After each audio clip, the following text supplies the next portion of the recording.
One of the highlights for me of the ADPD conference was the panel discussion on COVID-19 and neurodegeneration, and especially the part where the panelists were discussing the relationship between COVID-19 and Alzheimer's disease. And it's a really hot topic of research at the moment. And I think there are two main questions that need to be addressed. One of them is that, do Alzheimer's disease patients have an increased risk of getting the COVID-19 disease? And then on the other hand, do people who have COVID-19 have an increased risk to develop a brain disorder such as Alzheimer's disease?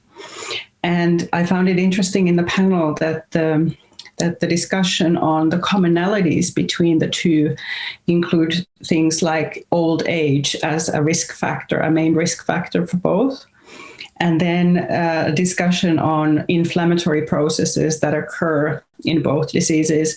And for example, the cytokine storm was mentioned. I also think it's very important to look more detailed into APOE as a risk factor for both of these diseases.